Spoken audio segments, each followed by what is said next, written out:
Good afternoon, everyone. I know we've been listening to some great content and information all morning. So I know I just got up and jumped around and stretched my legs and rotated my shoulders. So I always encourage folks with these longer meetings. I think this one and one more after me. So we'll keep it brief and try to have a concise message for you. So my name is Doug McDonald. I'm a director of technology in the office of the CTO at Extreme. I came out of the healthcare side, so I was an Extreme Networks customer. I managed most of the blinking lights for a very large hospital organization, and there, really became a battle-hardened expert in operations and strategy, and took those skill sets. Came over to the dark side recently to Extreme to take those skill sets and really help customers and help our company design products and solutions that can help fit healthcare needs. So just a quick introduction, there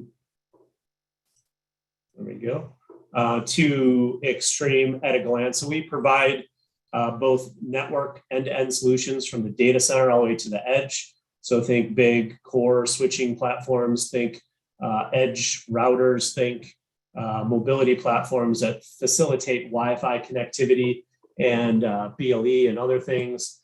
We were founded in Silicon Valley in '96. We have just over $1 billion in revenue. We've really been very successful in recent quarters, especially with our cloud managed solution. We do have a very comprehensive on-prem solution as well that is now facilitating or bleeding into our cloud capabilities. We have about 80 countries of footprint. And what I liked most when I was a customer of Extreme is that we're 100% in-source support. That means when you have problems with technology, which inevitably happen, whether it's the network or not, when you call and there's trouble, you are speaking to an Extreme person that knows who you are and has your best interest in mind.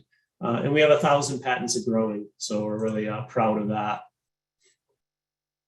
When you look at our healthcare customers globally, we have about 3,000 customers across the globe. I always just like to point out, Extreme has invested in folks like me to come aboard that know healthcare, that have lived it, that have breathed it, because you can't just design solutions in a vacuum. You can't take great engineers and just have a great result of healthcare solutions without having the healthcare knowledge and the baseline. So I'll talk a little bit about some thought leadership stuff to start. And really, in that long title that we have, what is the smart healthcare system in the future? And what I like about kind of this concept, and we'll talk about the real-time healthcare system from Gartner. Deloitte calls it the smart healthcare. HIMSS has some capabilities around the infram model. And really, they all kind of point to the same thing, which we all know that's not always the case. You don't always see that these folks are agreeing on something. In this case, they certainly are. I'm a huge proponent of the HIMSS organization and recently became a fellow.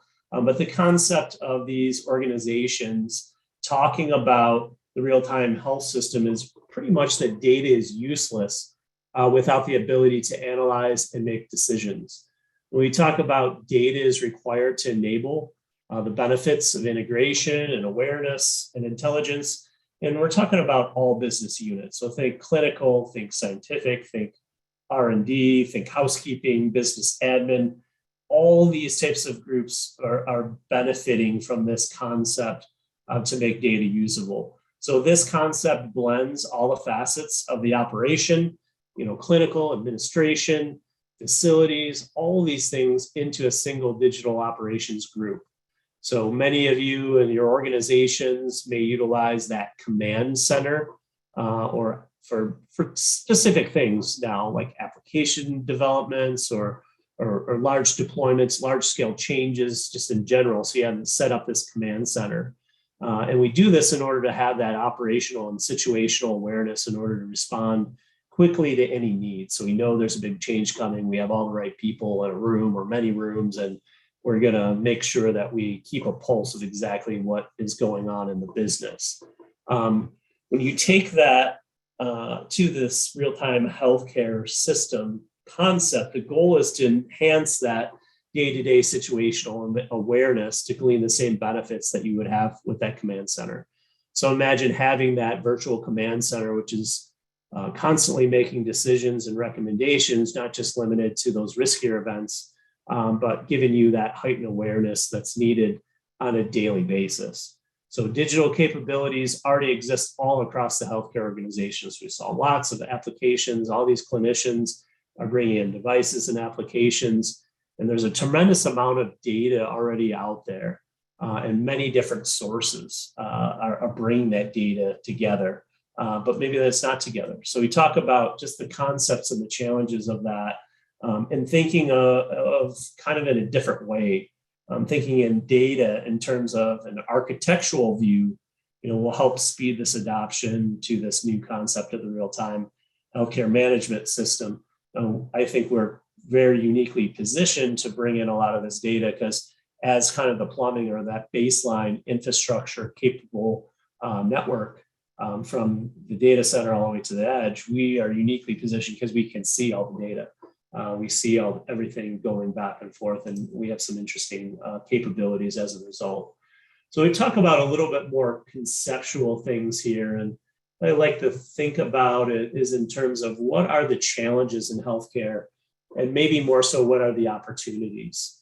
So I took these top things from a number of different sources, looking at leading healthcare executive surveys, from folks like the American College of Healthcare Executives, PwC, Healthcare Executive Group, et cetera, and really kind of try to boil down some of the healthcare opportunities in these 4 buckets. So I'll spend a little bit more time on this slide just because I think it's important to understand what's going on in healthcare, to understand how someone like us can provide some insights and some capabilities that can help these areas.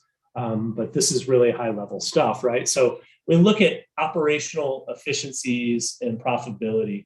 I know many of us, in healthcare are non-for-profit, some are for-profit. We're not really talking about making the profit, providing care, but more so, how do we manage all these financial challenges? So I've heard all day all sorts of shortages in staff, the Great Resignation, nursing was already constrained before the pandemic. Now it's harder and harder every day.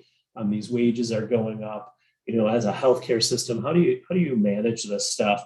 And we look at overall, maybe at the U.S. and from a GDP perspective, 17% of GDP now is healthcare, and that's been growing multiple percent per year. And it really, on the track we are, I think many of us would agree it's kind of unsustainable. So we really need to find ways to contain costs and generate new revenue. There's all sorts of challenges like reimbursement rates tied to quality and safety and outcomes, which is great in concept, but how do you execute that? And all sorts of budget constraints from the pandemic and other financial constraints that I mentioned. So those, I think, are really top of mind for every healthcare executive. How do I become more operational efficient? I'll talk a little bit how we do that from an infrastructure perspective and how we can help. But switching gears to patient experience. So near and dear to my heart, my family has been a large consumer as of late of healthcare in general. So when you spend these long hours in these hospital systems, it's probably not a really great time for you or your family when you're when getting care. And although they may be taking good care of you, there's lots of things that you're trying to juggle while you're experiencing these types of things. So we talk about overall experience both inside and outside the hospital walls. So, hey, I have a robust guest capability. I can FaceTime with my family. I can do all these great things with guest access. I can do some work if I need to. I can go shopping. I can do pretty much anything I can do to pass the time, to keep my mind off things and have a pretty good experience. And that can be really hard if you're juggling guest networks and all these other networks, mobile x-ray units, transferring all these really large data files. And how do you also be able to provide things like Netflix and get that dialed in appropriately?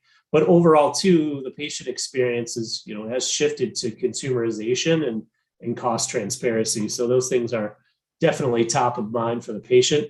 And offering conveniences as if you were at home, and having portals and being able to communicate with your care team. These are all very top of mind topics, I think, in general. Then we shift gears to the clinical experience. When you think about, let's talk about communications to drive appropriate and time workflows. So think about what information is really relevant to the care being provided to that person at that moment in time without a lot of noise. And we all know about fatigue and all these things in the healthcare organizations. But ultimately, what we think about here is if the clinician is not fumbling around with technology, they're more focused and have more capabilities and more time to spend with the patient than they do with technology that's not functioning as it should. So I think that's a really important concept that we have to continue to drive. It's not just about being up all the time. It's not about those number of nines of reliability. It's about the quality of experience for both that patient and that clinician experience. We move over, obviously, the theme of the day is security. Security is paramount in any infrastructure and any, every level and all these layers that we talked about today with these great products and great solutions and opportunities. I like to think about some of the recent statistics that are both horrifying and interesting to me is one of them is over half of all internet connected devices commonly found in hospitals are vulnerable to cyber attack. And that's staggering, over half of all internet connected devices. 82% of healthcare organizations have experienced an IoT focused cyber attack. That's staggering as well. So think of all the IoT devices coming in. And then ransomware in 21 has cost hospitals nearly 21 billion in losses last year alone. So obviously a lot of folks talking about security, it's top of mind for everyone, but how do we make sure that we're securing our patient data and then we're taking good care and being good stewards of all the data that we have access as a health system. And then extending remote and patient care. And I'll talk a little bit about that in the Infinite Enterprise slide. Really the concept there is we're growing outside the hospital walls exponentially. Some of the health systems I've recently talked about growth rates up to 600% increase in telehealth alone. So really staggering numbers. So I won't spend too much time on this slide, but essentially what we have broken down is how does Extreme help provide capabilities in each of those sections that we talked about?